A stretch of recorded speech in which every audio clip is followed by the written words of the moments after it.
Please, I am into a marriage that every day I'm going to work and my husband doing nothing. How they're smoking, drinking, and when you speak and it will stun, beating, reckless beating onto your head. And what am I going to do about it to change? Okay, so she's married to a man who drinks, who doesn't go to work, Yes. smokes and beats her up. What Yeah. should she do?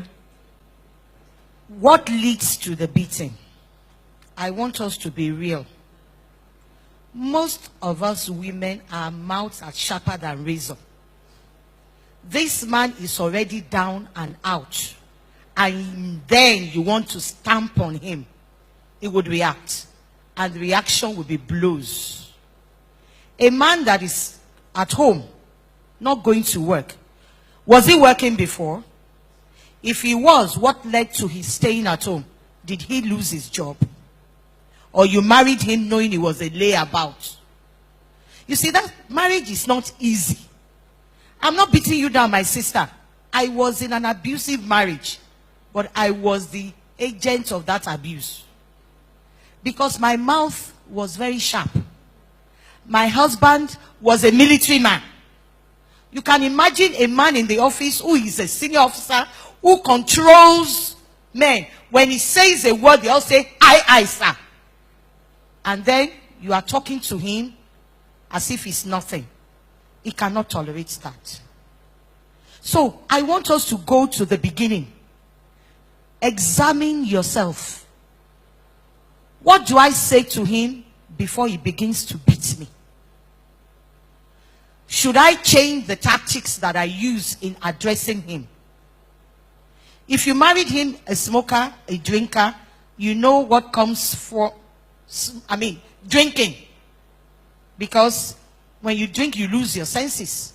You are no longer in control of yourself.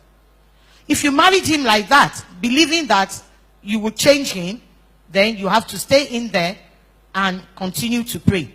But if circumstances of life turned him to what he has become, you have to pray. And then avoid situations that would aggravate him. And then you pick up your cross and pray. There is nothing prayer cannot change.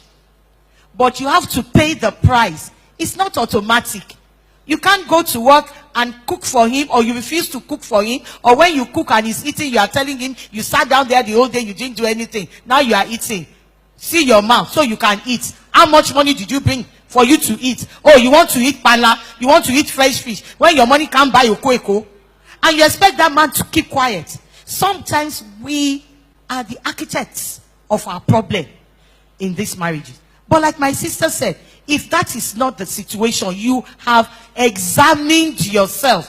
And in all honesty, you found out that you have not in any way made this man to beat you.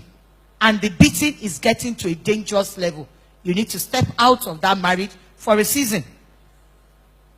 But I don't want to say I can bet on it. If you find yourself in that situation as women, we will not be the lamb. We are likely to have overstepped our bounds by the kind of abuse we will rain on that man's head. So we really need to temper our mouths. We really need to humble ourselves. Because you are the provider today. You don't know tomorrow. That big job that is fetching you so much money, you are big madam at your place of work. What happens if you are retrenched and you have to sit at home? And then the Lord picks that man up, raises him up, and sets him amongst kings. What do you do? So basically, I would say the woman has a lot of work to do. And that is humble yourself and become a prayer warrior. Because there is nothing God cannot do.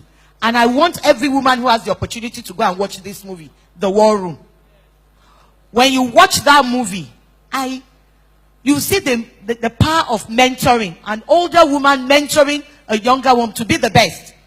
That is what we should be doing here. The older ones, the ones who have experienced life. Let us mentor the younger ones so that you don't go into marriage believing it's a bed of roses. We all get carried away with the landmark, with the sugar band and everything, the 6-year cake, and you want to dance ada, and you think from then on it is bliss. It is not. It's a lot of work. For your marriage to work, you must be committed that you are in it to win it, and nothing is going to shake you. Tempests will come. Problems will come in various forms. But you must be determined that I'm not getting out of here. I'm going to work at it. And the only way you can work at it is if you partner with the Holy Spirit, with a lot of prayer and fasting. Praise the Lord. Okay, so we'll have our last comment come from Pastor Shola David Bora.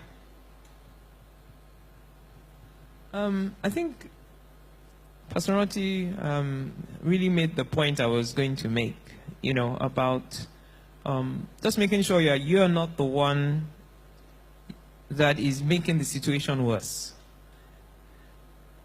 Too many times we're trying to help the Holy Spirit. And the point I made earlier about who are your eyes on?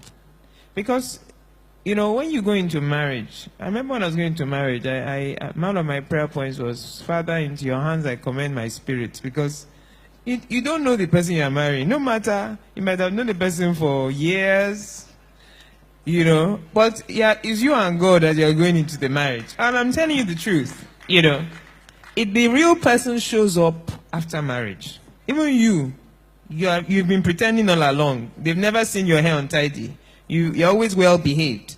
The real you, shows up after the marriage, And it's so important that, one, our eyes are on the Lord for all our needs, honestly. I remember listening to an interview that Michelle Obama had. I just stumbled on it on CNN. And she was talking about how her marriage was getting very rocky.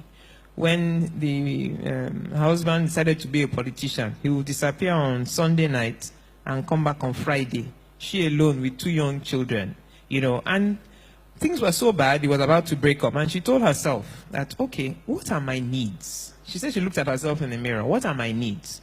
Okay, I need somebody to help me with this. I need somebody to help me with this. And she realized that part of her frustration was that she was expecting this man to give her some things, which, one, he wasn't available to give her. He was not able to give her. And she said when she actually broke down the things that she needed, decided, okay, her mother can maybe help her with this. She will look to this for this. She will look to this. That it took a lot, yes, a support system. That it took a lot of the pressure. Because there are things we're asking our husbands to give, they don't have it in them to give. I'm telling you. What you're looking for, the man doesn't have it.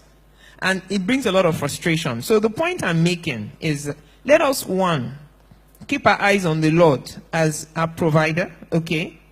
And look at support systems for some things that we might not be able to find or get from our marriage. And pray. If you haven't watched The War Room, go and read it. Go and watch it, okay? It will help you greatly. And the Lord will help us, because it's a process and it requires a lot of patience. But if we genuinely are trying to please God, not anybody, relatives, friends, or whatever, just keeping our eyes on God and reverencing our husband. One more thing before I leave the mic. It wasn't an accident that God said, wives, love your husbands, love your wives, and wives, respect or reverence your husband. If he had said the opposite, women love easily. Where we like, our love is so easy to us now. It doesn't mean, for a man, love is nothing. A man can sleep with 10 girls. It's nothing to them. What a man craves, like air, oxygen, is respect. Oxygen. He needs respect. So that's why God told us to give him the thing that he needs, like oxygen. And we women, including myself, it's easier to respect your pastor. It's easier to respect your boss. It's easier to respect every man but your husband. And we're doing the exact opposite of what God expects us to do. Try respect. You'll be amazed at the results. Praise the name of the Lord. Hallelujah.